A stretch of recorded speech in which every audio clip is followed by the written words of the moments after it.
नमस्कार दोस्तों, मैं बाग Singh Patel the plant Guru channel में आपका हार्दिक स्वागत है। और आज की इस कड़ी में ऑर्चिड प्लांट के बारे में बात करेंगे।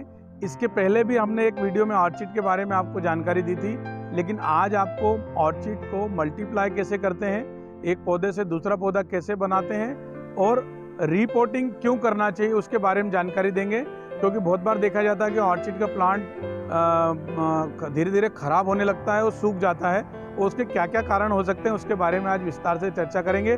आप हमारे चैनल में वीडियो में अंत तक बने रहना, आपको संपूर्ण जानकारी प्राप्त होगी।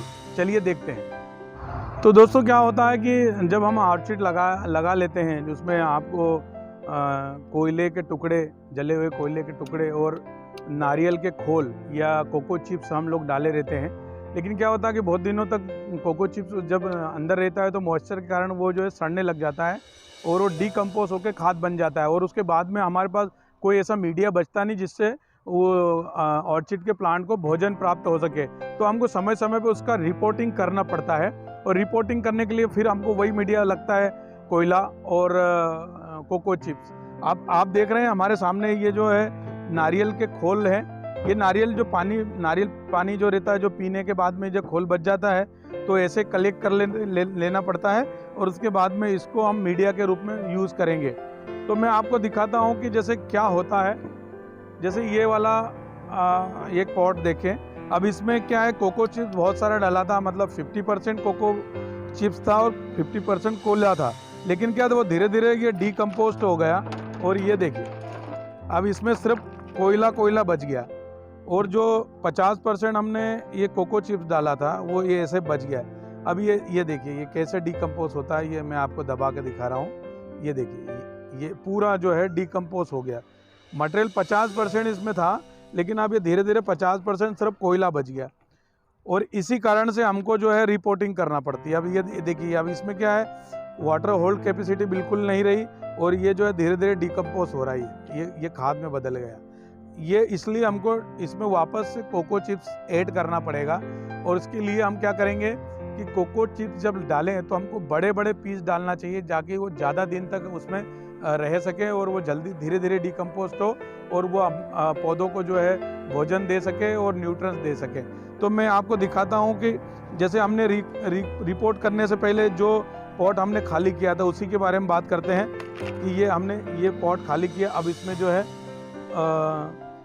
सिर्फ कोयला बच गया है, और ये आप देख रहे हैं ये केचवा है। मतलब ये हमारा मीडिया बहुत अच्छा है। यदि मान लो कि ये ऐसे वर्म्स इसमें रहते हैं तो इसका मतलब है कि वो भोजन अच्छा बन रहा है। लेकिन क्या हो रहा है कि हमारे पास इसमें कोको चिप्स जो कम हो गया, तो इसलिए हम रिपोर्ट कर रहे हैं। तो रिपोर्ट करने का यही मतलब होगा कि सबसे पहले तो हम जो है थोड़ा सा कोयला डाल लेंगे, वही पुराना कोयला यूज़ कर सकते हैं। उसके साथ साथ में जैसे मान लो कि इस प्लांट को रिपोर्ट करना है, तो हम इस बार जो है आपको बता रहे हैं कि ये जो हम लोग कोको चिप्स ले रहे हैं वो बड़े बड़े पीस ले रहे हैं इस तरह से।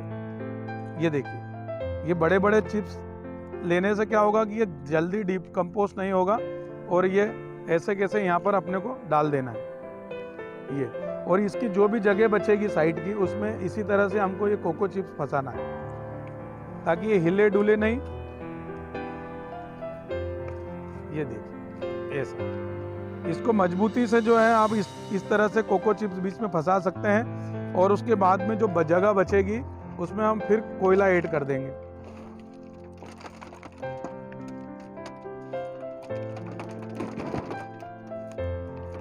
ये इस तरह से हम लोगों ने इसमें जो है वापस से कोयला ऐड कर दिया है, और ये जो है मीडिया बहुत लंबे समय तक चलेगा।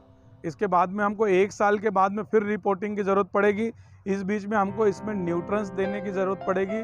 वही 19-19 का जो एक घोल बना के हमको समय समय पे इस पर स्प्रे करना रहेगा, और इसको जो है ड्रिंच करना पड़ेगा, ताकि क्या है कि इसको खाद मिलती रहे, पानी के साथ में डाइल्यूट होती रहे खाद, और धीरे धीरे जो है इसको भोजन प्राप्त होता रहे। और इस तरह से हमको बहुत ही अच्छा जो है ऑर्चिड के फ्लावर प्राप्त हो। ये देखिए दोस्तों, इसमें जो है एक ऑर्चिड की रॉड निकल रही है। एक बार ये पौधा जैसे ये पौधा फूल देने लगता है तो साल भर ही फूल देता है, और ऐसी रॉड के रूप में हमको स्टिक के रूप में ऐसे फूल मिलते रहते हैं। और एक बार यदि ये इस पर फूल आ गया तो कम से कम 1.5 से 2 महीने तक ऐसे कैसे फूल बना रहता है और ये पौधा जो है हमको साल भर इसी तरह से फूल देता रहता है। और मैं इसके साथ साथ मैं आपको बताऊंगा कि इसकी मल्टीप्लाई कैसे कर सकते हैं। जैसे मान लो कि ये प्लांट है, अब ये प्लांट है, इसमें बहुत सारे सकर्स निकले हुए हैं इस तरह से, तो ये बहुत सारे हैं, तो हम इसमें से अलग कर सकते हैं।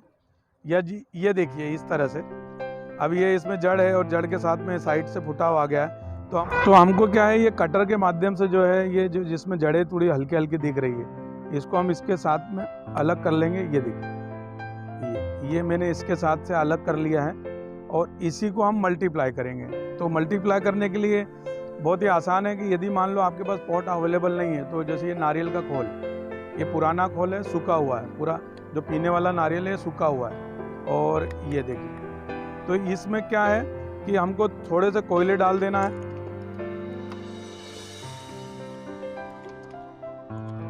ये देखिए, ये कोयला डाल दिया और उसके बाद में जो है ना, इसी स्टिक को हम इस तरह से इसमें फंसा देंगे। ये लगने के बाद में क्या होगा, आप इसमें छेद करके इसको टांग भी सकते हैं या कहीं रख भी सकते हैं। कुछ दिनों के बाद में इसमें से पत्ते निकल आएंगे और इसी तरह से आप मल्टीप्लाई कर सकते हैं बहुत सारे पौधों को। और ये जगह जगह आप रख सकते हैं, अपने घर में बालकनी पे या छांव वाली जगह पे रखना है। इससे क्या है कि इंडोर प्लांट है और बहुत ही अच्छे सर्वाइव करेगा। कुछ दिनों के बाद में इसमें बहुत सारी पत्तियां निकलेगी, आप इसमें 3 छेद करके बढ़िया से हैंगिंग भी कर सकते हैं। और हैंग करने के बाद में इस तरह से ये जो कली निकल रही है, ऐसी कली निकलेगी और बहुत ही सुंदर पौधा दिखेगा हवा में लटकता हुआ। दोस्तों, मैंने ऑर्चिड केयर के बारे में आप लोगों को बताया है और रिपोर्टिंग क्यों करना चाहिए और मल्टीप्लाई कैसे कर सकते हैं। मल्टीप्लाई को जो है, आप जितने भी शक्कर साइड से निकले जिसमें जड़ें निकल आए, मेच्योर डंडी दिखे, तो आप उसमें से काट के उसको मल्टीप्लाई कर सकते हैं, जैसे मैंने आपको दिखाया। मुझे उम्मीद है कि आपको ये जानकारी पसंद आई होगी। इसी तरह के वीडियो के लिए आप हमारे चैनल पे बने रहे, द प्लांट गुरु पे लाइक कीजिए, शेयर कीजिए और सब्सक्राइब कीजिए, ताकि ऐसे ही रोचक वीडियो आप तक आगे भी पहुंचते रहे। तब तक के लिए नमस्ते।